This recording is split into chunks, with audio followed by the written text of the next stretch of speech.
जय हिंद। आज हम लोग एसएससी एमटीएस 2023 के रिवीजन सीरीज को स्टार्ट कर रहे हैं। ऑलरेडी हम लोगों ने एसएससी एमटीएस के 48 सिप को ऑलरेडी डिस्कस कर चुका है, आप जाके प्लेलिस्ट में चेक कर सकते हैं।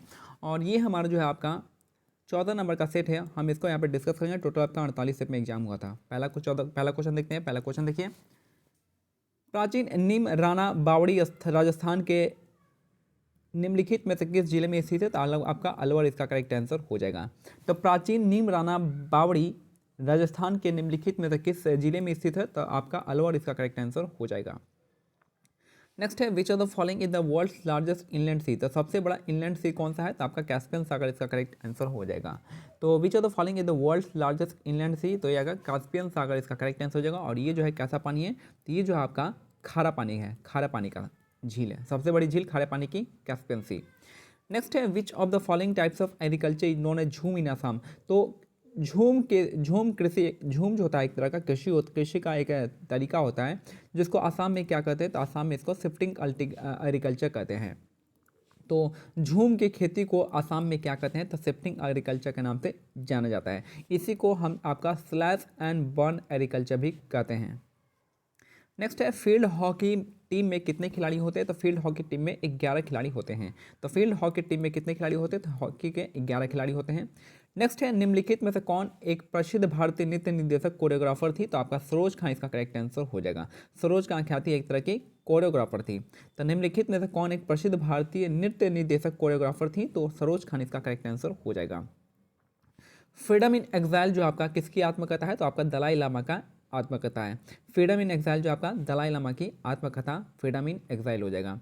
नेक्स्ट है, प्रधानमंत्री कौशल विकास योजना 2015 में कौशल विकास और उद्यमिता मंत्रालय के तहत शुरू किया गया था। तो प्रधानमंत्री कौशल विकास योजना 2015 में कौशल विकास और उद्यमिता मंत्रालय के द्वारा स्टार्ट किया गया था। कुतुबुद्दीन ऐबक ने निम्नलिखित में से किस राजवंश की स्थापना की थी? तो गुलाम वंश की स्थापना की थी। कुतुबुद्दीन ऐबक ने गुलाम वंश की स्थापना की थी। गुलाम वंश को हम आपको मामलुक वंश भी कहते हैं और साथ में इलबारी वंश, इलबारी डायनेस्टी भी कहा जाता है। कुतुबुद्दीन ऐबक इसके संस्थापक थे।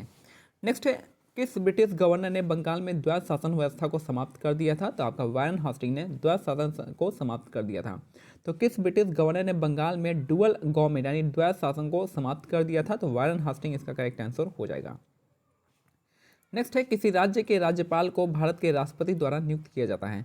तो किसी राज्य के राज्यपाल को भारत के राष्ट्रपति द्वारा क्या किया जाता है? तो नियुक्त किया जाता है। इसका करेक्ट आंसर हो जाएगा। नेक्स्ट है, which winds are also known by the names of roaring forties? Roaring forty के नाम से किस विंड को जानते हैं? तो वेस्टर्ली विंड इसका करेक्ट आंसर हो जाएगा। तो which winds are also known by the name of the roaring forties हो जाएगा आपका। तो वेस्टर्ली विंड इसका करेक्ट आंसर हो जाएगा। नेक्स्ट है, दिल्ली नगर निगम संशोधन विधेयक 2022 25 मार्च 2022 को लोकसभा में अमित शाह के द्वारा पेश किया गया था।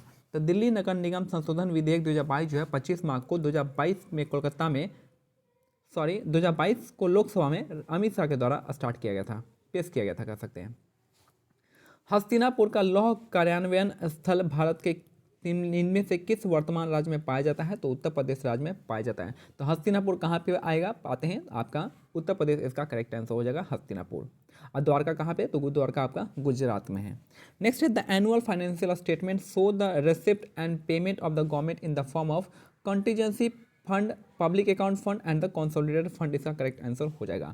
तो जो भी आपका एनुअल फाइनेंशियल स्टेटमेंट होता है, ये आपका रिसिप्ट और पेमेंट जो गवर्नमेंट का होता है वो किस रूप में होता है? तो आपका कंटीजेंसी फंड के रूप में होता है, पब्लिक अकाउंट के फॉर्म में होता है और आपका कंसोलिडेटेड फंड के रूप में होता है। अगर हम बात करें कंसोलिडेटेड फंड और पब्लिक अकाउंट फंड जो आपका ये आर्टिकल 266 के अंदर आता है और कंटीजेंसी फंड जो आपका ये आता है आपका 267 के तहत आता है। नेक्स्ट है, इनमें से किस खनिज द्वारा थायरोक्सिन हार्मोन का संश्लेषण किया जाता है? तो आयोडीन इसका करेक्ट आंसर हो जाएगा। तो इनमें से किस खनिज द्वारा थायरोक्सिन हार्मोन का संश्लेषण होता है? तो आपका आयोडीन इसका करेक्ट आंसर हो जाएगा।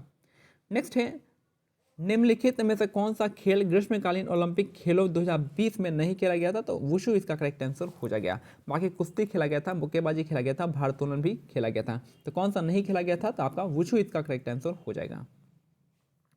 हॉर्नबिल उत्सव भारत के किस राज्य से संबंधित है? तो हॉर्नबिल उत्सव जो आपका नागालैंड से संबंधित है।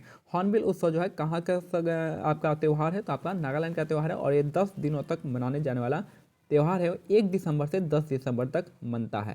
ठीक है। तो हॉर्नबिल के साथ क्या क्या मनाते हैं नागालैंड के लोग, तो ये आपका सेक्रेनी फेस्टिवल भी नागालैंड के द्वारा मनता है, और यहाँ पे मोत्सू त्यौहार जो आपका ये भी आपका नागालैंड में ही मनता है। नेक्स्ट है भारतनाट्यम हेतु पद्मश्री पुरस्कार से सम्मानित प्रथम पैरालैंगिक डांस महिला इनमें से कौन सी है, तो आपका नर्तकी नटराज इसका करेक्ट आंसर हो जाएगा। तो भारतनाट्यम हेतु पद्मश्री पुरस्कार से सम्मानित प्रथम पैरालैंगिक डांस महिला जो आपका कौन सी है इनमें से, तो नर्तकी नटराज इसका करेक्ट आंसर हो जाएगा। और ये जो आपका भारतनाट्यम से संबंधित है, और ये क्या है, ट्रांस वीमेन थी। निम्नलिखित में से किस में सबसे अधिक मात्रा में अस्कॉर्बिक एसिड यानी विटामिन सी होता है, तो विटामिन सी सबसे ज़्यादा होता है इन सब में पूछा है, तो इन सब में सबसे ज़्यादा अमरूद में होता है। तो अमरूद में आपका अस्कॉर्बिक एसिड काफ़ी ज़्यादा होता है इन सब की तुलना में। नेक्स्ट है Assam and most of the peninsula state have आपका मॉडरेट पॉपुलेशन डेंसिटी। तो आसाम और जो उसके आसपास के जो आपका पेनिनसुला स्टेट होते हैं, तो वो उसके पास क्या होता है, डेंसिटी जो होता है पॉपुलेशन डेंसिटी आपका मॉडरेट होता है।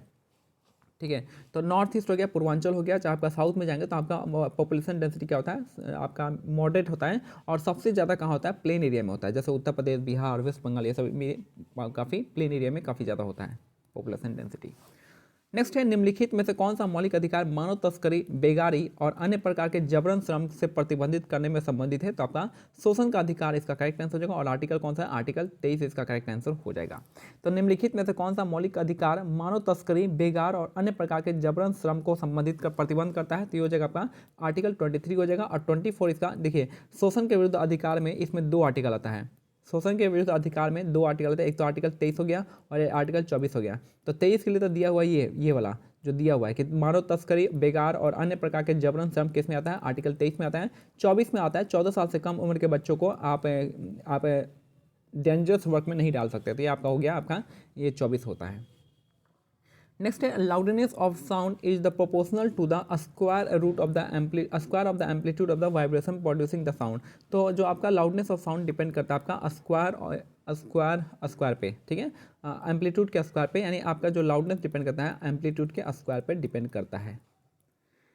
नेक्स्ट है, और याद रखिएगा कि जो एम्पलीट्यूड होता है, जो आपका लाउडनेस होता है एम्पलीट्यूड पे डिपेंड करता है, और आपका पिच जो है आपका फ्रीक्वेंसी पे डिपेंड करता है।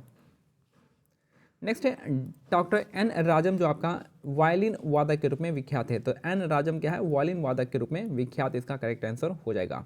24 नंबर देखते हैं। 24 नंबर कह रहा है कि निम्नलिखित में से किसने ब्रिटिश ईस्ट इंडिया कंपनी की ओर से बक्सर के युद्ध का नेतृत्व किया था, तो बक्सर का युद्ध का नेतृत्व हेक्टर मुनरो ने किया था। तो निम्नलिखित में से किसने ब्रिटिश ईस्ट इंडिया कंपनी की ओर से बक्सर के युद्ध का नेतृत्व किया था, तो आपका हेक्टर मुनरो इसका करेक्ट आंसर हो जाएगा। नेक्स्ट है इनमें से किसे जो है 2021 में PETA Indian person of the year चुना गया था, तो आपका आलिया भट्ट इसका करेक्ट आंसर हो जाएगा।